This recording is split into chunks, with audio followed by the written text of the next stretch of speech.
There are a few different kinds of people we look up to: celebrities, authors, tall people, and when we look up to them, we aspire to be like them. And that is both a good thing and a bad thing. But we'll get into that. Hello, welcome. Come sit down. This is day 62, talking to a camera every single day for 5 minutes. Until I get good at this thing. Maybe. Who knows? You would have thought that I would be better at talking to a camera by now. Sit over 60, that's over 2 months in. But clearly not. I mean, it's not really great, but we'll see. We've got some projects coming up. Anyway. And to sort of idolize someone, to look up to someone, to have these people that are in positions you would like to be in,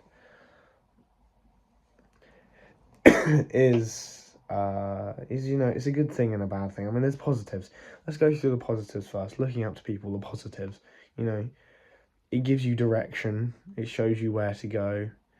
And it gives you someone you can sort of look to for advice on how to get through problems and how to get to the next level that they're at.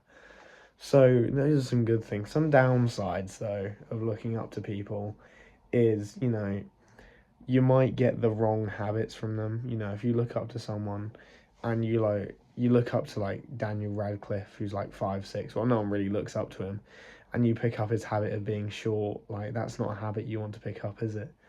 Which is probably not great for you. So, you might pick up the wrong habits. Or, unrelated to Daniel Radcliffe, ketamine. You might pick up ketamine. Don't take ketamine. Anyway, I digress. You might take the wrong parts of a person just because they have certain parts of their life that you really like, that you idolize, that you want to be like. Doesn't mean that their whole life is something you want to have. I just saw a yellow car, so sorry if that hurt. But having people you look up to is a great positive, because it means that you can it gives you direction, but it also has the negatives of you got to be careful. You don't want to take everything, because no one person is perfect. No one person is perfect.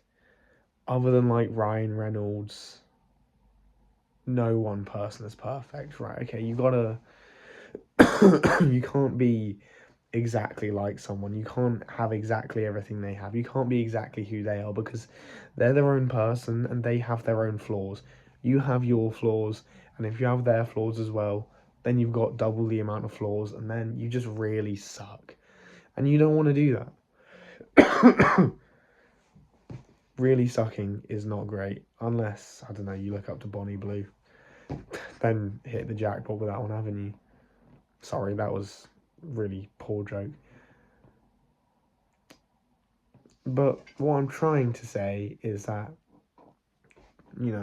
having someone that you look up to is good until it becomes a problem. Like, you should never look up to someone to the extent that you sort of like, they're like someone you idolize, someone that like, you put them in this like godly position.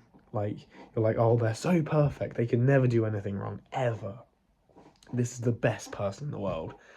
But clearly it's not, unless it's Ryan Reynolds.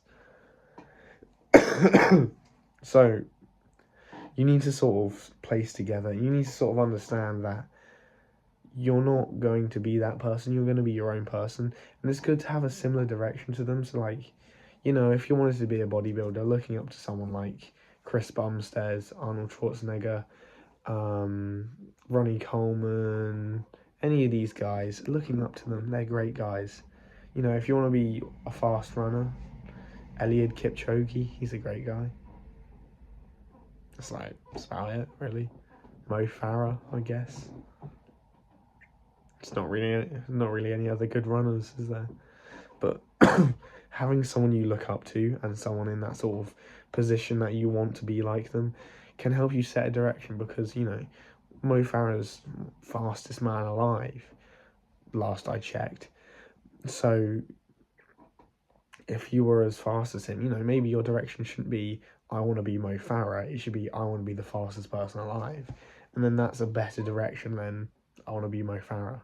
Anyway, we've overrun, so goodbye.